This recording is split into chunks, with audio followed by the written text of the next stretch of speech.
ኮይኖኒያ ማለት ባጭሩ የግሪክ ቃል ነው፣ ህብረት ማለት ነው። በመጽሐፍ ቅዱስ ላይ በብዙ ቦታዎች ላይ ስለ ህብረት የተጻፈው ሐሳብ ይሄንን ቃል ነው የሚጠቀመው እና ጥልቅ የሆነ የህብረትን ትርጉምና ምንነት የሚገልጥ ነው። ህብረታችን ከአባት ጋር ከልጁም ከኢየሱስ ክርስቶስ ጋር ነው የሚለው ሐሳብ የተጠቀመው ቃል ኮይኖኒያ የሚል ነው። ያው በዛ መሰረት ህብረትን ትኩረት ለማድረግ ስለፈለግን ነው ህብረት የሚለውን ነገር ወይም ኮይኖኒያ የሚለውን ነገር የወሰድነው ማለት ነው። ሌላው ተሐድሶ የሚለው ደግሞ የቤተ ክርስቲያኒቷ ታሪካዊ አመጣጥ በተለይ በተሐድሶ እንቅስቃሴ ውስጥ ትልቅ ስፍራ ያላቸው ወንድሞች እናቶች ያሉበት ስለሆነ ያንን መሰረት አድርገን ነው የተሐድሶ መሰረታችንን በተለይ በ1980ዎቹ መጨረሻ ላይ ወይም አጋማሽ ላይ የጀመረው የተሐድሶ እንቅስቃሴ ውስጥ ያለፍን በወቅቱ ወጣቶች የነበርን ሰዎች ያለንበት ስለሆነ እሱን ታሪካችንን ለማስታወስ ነው። ሚስዮናዊ የሚለው ደግሞ በቀጣይነት ልንሰራቸው ያሰብነው የቤተ ክርስቲያኒቷ ቅርጽና ይዘት ከሚሽን አገልግሎት ጋር በቀጥታ የተያያዘ እንዲሆን ስለምንፈልግ ያንን ለማሳሰብ ነው እና ሶስቱም የስያሜው አካላት ከቤተ ክርስቲያን በፊት ያሉት በዓላማ የገቡ ናቸው። እነዚህ ናቸው 12 የስትራቴጂክ ቲሞች ብለን የለየናቸው። ጸሎት ላይ ማተኮር አለብን፣ ወንጌል ላይ ማተኮር አለብን፣ ደቀ መዝሙር ማድረግ ላይ ማተኮር አለብን፣ የአገልጋዮችን ማብቃት ላይ ማተኮር አለብን፣ ቴክኖሎጂን መጠቀም እዛ ላይ ማተኮር አለብን፣ ህብረት፣ ሁለንተናዊ አገልግሎት፣ የጸጋ ስጦታዎችን ማበረታታት፣ ትውልድ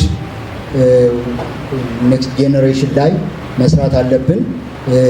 መስፋት በአዲስ አበባና በዚህ አካባቢ ላይ የኢንተርናሽናል ፌሎሺፕ እና የቦታ ግዢ እና ግንባታ እነዚህ ነገሮች ላይ ማተኮር አለብን ብለን ስትራቴጂክ ቲሞችን ካወጣን በኋላ እነዚህ አንዱ ውስጥ ገብተው ሲጠቃለሉ እነዚህን ስልታዊ እቅድ የአገልግሎት ዘርፎችን ለይተናል ማለት ነው።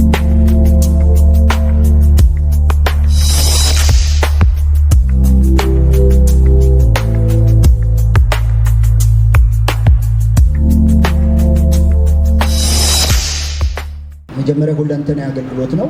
ቤተክርስቲያን ውስጧ ያሉትና ማህበረሰብ ውስጥ ያሉትን ችግሮች ለይቶ አድሬስ የሚያደርግ የአገልግሎት ዘርፍ ነው።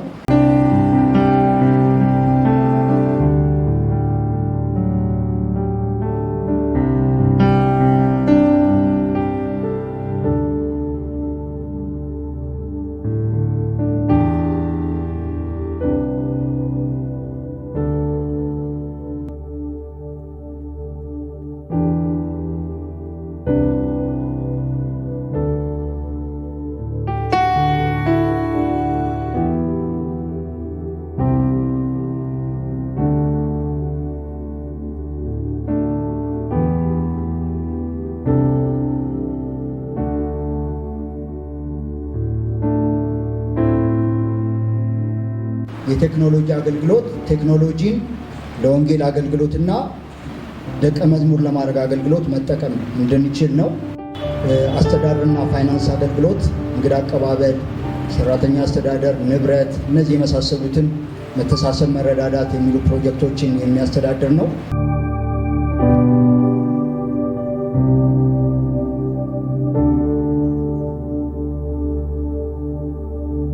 ጸሎትና አምልኮ የመዝሙር አገልግሎትን፣ የጸሎት፣ የነቢያት፣ የሙዚቃ፣ የድምፅ የምንላቸውን አገልግሎቶች የያዘ ነው።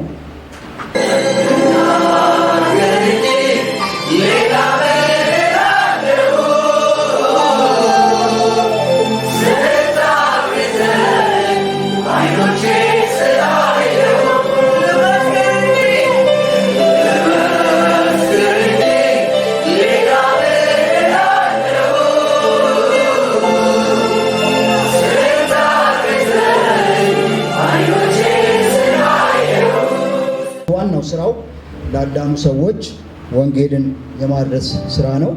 እንደምታዩት እዚህ ጋር የትራክት አገልግሎታችን ቀጥሏል።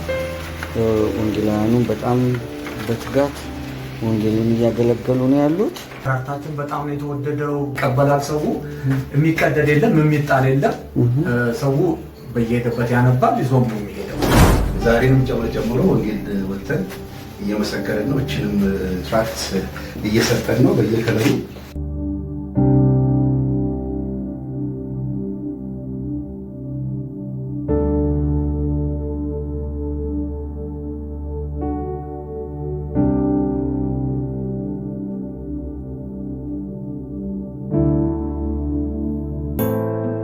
መኪና ምናምን ሲቆም እንቀፍል ነበር እና ጨሳለን፣ እንቅማለን፣ እንጦዛለን። በጣም ሰርቅ ነበረ። በጣም ከመጠን በላይ በቃ መገናኛ ላይ አስጨናቂ ከሚባለው ጀማ አንደኛው ዋነኛው የኛ ጀማ። ጎዳና አይነፋም፣ ባጭሩ አይነፋም። ተስፋ ያስቆርጣል። ብርድም ስላለ ፖሊሶችም አዛ ስለሚያደርጉ እዛው ሱስ በቃ ከአቅማችን በላይ ሱስ እንጠቀማለን። የማታ ሌባ ነበር። ማታ እየወጣው የሰው ግቢ እየገባው እሰርቅ ነበር። ሱስ በጣም እጠቀማለሁ። ከሱሶች ደግሞ አስከፊ ሱስ ነው የምጠቀመው። ማስትሽ ነበር ኦቨር የምጠቀመው፣ ምክንያቱም ሌላው ሊያረካኝ አይችልም እና እሱ ብቻ ነው እስከ ጥግ የምጠቀመውና እሱ በቃ ሐሳብን ያስረሳሃል። ብዙ ጊዜ ባየም እጠቀማለሁ። ያው መጠጥም አረቄም ስጠጣ ነበረ። ሲጋራ ማጨሳለሁ፣ ጫትም እቅማለሁ። ከምንም ይቀረኝ ነገር የለም። አልጠጣውም ከተባለ ግማሽ ሊትር አረቄ ዝም ብዬ እጠጣለሁ። እንቅልፍ የለህም፣ ሰላም የለህም፣ የራስን ሐሳብ አታደርግም። አንድ አይነት ህይወት ነው የምትኖረው። ጠዋት ትነሳለህ፣ ተር ትላለህ፣ ሞር ትገልጣለህ። ባይ ይወስዳል። ሲጋራ ከሆነ ሲጋራ ትወስዳለህ። ያደረብህ የማስቲሽ ጫና ወይ ደግሞ የመጠጡ ጫና ካደረብህ አንጉቲ ነው የምንለው እኛ። አንጉቲ ለማስፈታት ግድ የሆነች ነገር መውሰድ አለብህ። እሷን ትወስድና ትንሽ ነቃ ካልክ በኋላ ከዛ ድጋሚ አሁንም ደግሞ ትሯሯጣለህ ያ ትንሽ ምግብ ለማግኘት። ከዛ ፈዋት ጠይቃለህ። ቡሊ ካወጣ በኋላ ቡሊ ከበላ በኋላ የሆነ ሸክም የሆነች ነገር ወይ ተር ብለህ ኪስ የሚጣበሱ ኪስ ተጣብሶ ሰርቆ ምንም ብሎ ያመጣል። ከዛ ይሸጣል። በመኪና የሞቱ ልጆች አውቃለሁ እና ከደማቸው ጋር ተዋህዶም ከሆነ ጊዜ በኋላ ደም ምናምን ተፍተው የሞቱ ልጆች አሉ ማቃቸው። በመጠጥም የሞቱ ልጆች አውቃለሁ። ጉበታቸው ፈንድቶ የሞቱ ልጆች አውቃለሁ። መጠጥ ጠጥተው አይሆን ቦታ ገብተው ተኝተው የሞቱ ልጆች አውቃለሁ። በጣም ብዙ ልጆች የኛ ጓደኞች ማለት ነው። ያበዱ ልጆችም አውቃለሁ። ጋንጃው በጣም እላፊ በመውሰድ የገባችሁ ሰዎች ተነሳችሁ እግዚአብሔርን አመስግኑት። ሃሌሉያ ሃሌሉያ። ይሄ ህንፃ ይሄ ቦታ 1600 ካሬ ሜትር ነው። በ100 ሚሊዮኖች የሚቆጠር ገንዘብ ልንገዛው የሚገባን በነፃ እግዚአብሔር የሰጠን ነው። በጣም አስደሳች፣ እግዚአብሔር የተባረከ ይሁን ስለሰጠን። ግን የአንድ ነፍስ ዋጋ ምን ያህል ነው? ስንት ይተመናል? ምን ያህል እንለዋለን? እነዚህ ወንድሞች ከናንተ ወይም ደግሞ መካከል ተለይተው እዚህ የቆሙበት ምክንያት የተለየ ታሪክ ስላላቸው ነው። በአንድ ወቅት እነዚህ ሁሉ ጎዳና ላይ ቱቦ ውስጥ የሚተኙ የነበሩ፣ ጎዳና ላይ የሚሆነውን ነገር ሁሉ አንድም ሳይቀር የሚያደርጉ ወጣቶች ነበሩ። ማንም በእነሱ ህይወት ውስጥ አንዳች ይሆናል ብሎ የሚጠብቅ አልነበረም። ዛሬ እነዚህ ወንድሞች ተለውጠው አገልጋዮቻችን ሆነዋል። ኳይሮች ናቸው።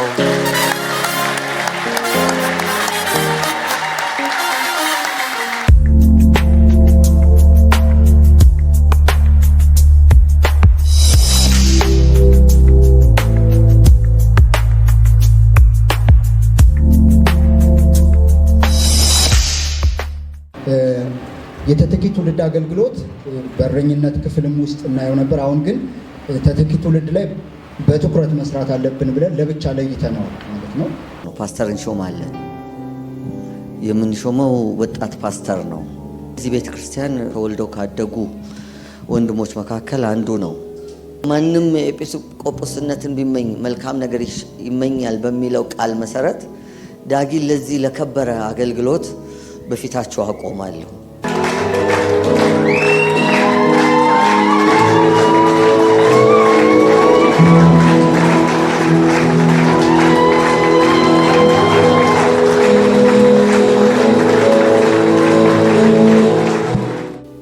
እግዚአብሔር ለቤተ ክርስቲያን በሰጣት ስልጣን መሰረት ለወንድማችን ለዳግማዊ ዮሐንስ እግዚአብሔር የሰጠውን የመጋቢነት ጸጋ አውቀን በመንፈስ ቅዱስ መሪነትና በቅዱሳን ምስክርነት ወንድማችን ለወጣቶች መጋቢነት አገልግሎት ልንለየው ልንሾመውና ቀኝ እጃችንን ልንሰጠው እንዲሁም ስለ ወደፊቱ አገልግሎቱ ልንጸልይለት ፈቅደናል።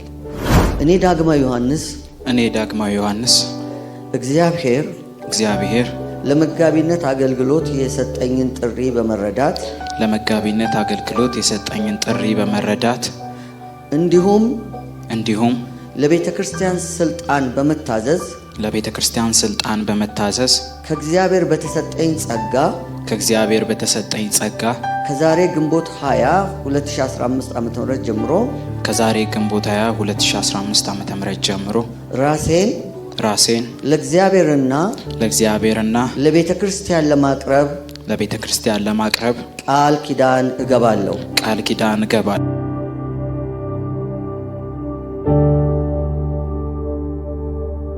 ልጆችና ወጣቶች ላይ የሚያተኩር ነው። የኢየሱስ ደቀ መዝሙር እንዲሆኑ መስራት ነው። ስለዚህ በልዩ ትኩረት ለብቻው ወጥቶ እንደ አገልግሎት ዘርፍ ተቀምጧል።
ትምህርት አገልግሎት የትምህርት ማዘጋጀት፣ ማስተማር፣ የሥነ ጽሑፍ አገልግሎቶችን የያዘ ነው።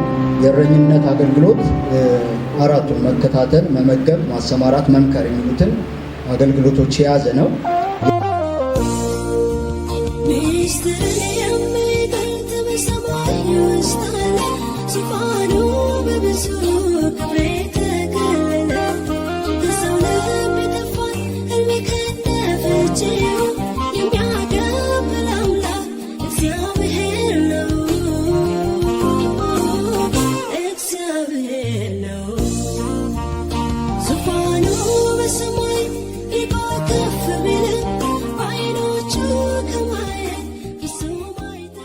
የቦታ ግዢና ህንፃ ግንባታ ቤተክርስቲያን የራሷ የመሰብሰቢያ ቦታ እንዲኖራት የሚሰራ ነው። ከዚህ በፊት አስተዳደር ውስጥ ከተነው ነበር፣ ግን በስትራቴጂክ ፕላን የተረዳነው ነገር ምንድን ነው? ይህንንም በትኩረት ልንሰራ ይገባል ነው። ሌላ ኢንተርናሽናል ፌሎሺፕ ነው። ይሄ ውጪ ካሉ የታድሶ ቤተሰቦች ጋር ህብረት ማድረግ ነው። ወንጌሉን ወገቡን ታጥቆ ስለ ሕይወት ጽንቱ ተዋርቆ የጌታ ብርታት የከበበውን ጭፍራ ሰንጥቆ ደጎ ወታደር በድል አለፈው ያንን የሞት አሳራታችን ለባህር ሰጥቶ ምድረበዳችን ዋንቸደንድሞ ከያለንበት ተሰብስበና እኛ ሰቦን ሰማርገና ምስጋና ምስጋና ምስጋና ምስጋና በአንድሯችን መሃል ለሆነው ውለታ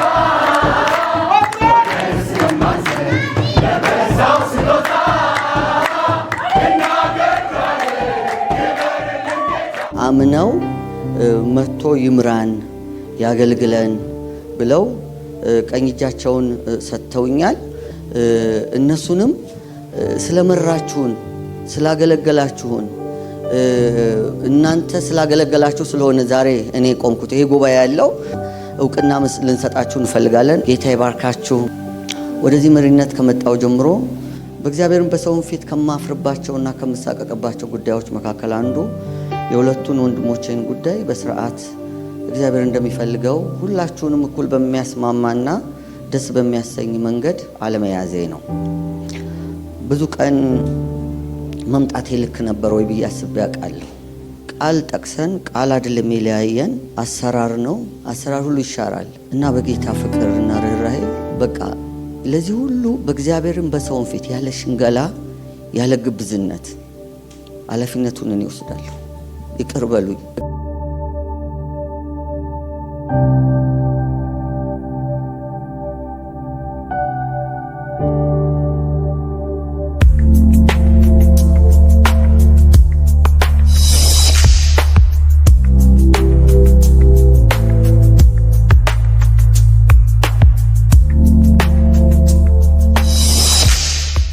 በልዩ ትኩረት ልንሰራባቸው የሚገቡ 10 የአገልግሎት ዘርፎችን አስቀምጠናል ማለት ነው። እነዚህ የአገልግሎት ዘርፎች ናቸው። እግዚአብሔር ራሱ ነው መንገዶችን አስተካክሎ ነገሮችን አቀነባብሮ እዚህ እናንተ መካከል እንድገኝ ያደረገኝ። ይሄ ባይሆን ኖሮ እኔ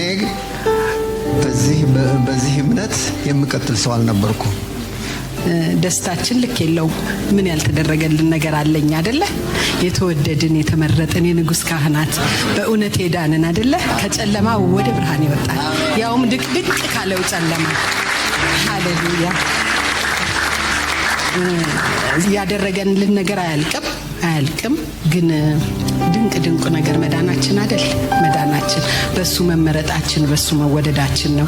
ግን እግዚአብሔር ጠርቶናል፣ እግዚአብሔር ሰብስቦናል፣ እግዚአብሔር በስራ ላይ ነው። ብዙ ነገር ሲሆን እያየን ነው። በየተራ እየመጡ አገልጋዮች እዚህ ቤተክርስቲያን ነግረውን ከጌታ ሰምተው ነግረውን የሚሆኑ ነገር ሲሆን እናያለን። ስለዚህ ብዙ ነፍሳት የሚድኑበት፣ ብዙ ሰው እግዚአብሔርን የሚያመልክበት፣ የሚያከብርበት፣ ከፍ የሚያረግበት ቤተክርስቲያን ነው። ወደዚህ እየገፋ ነው።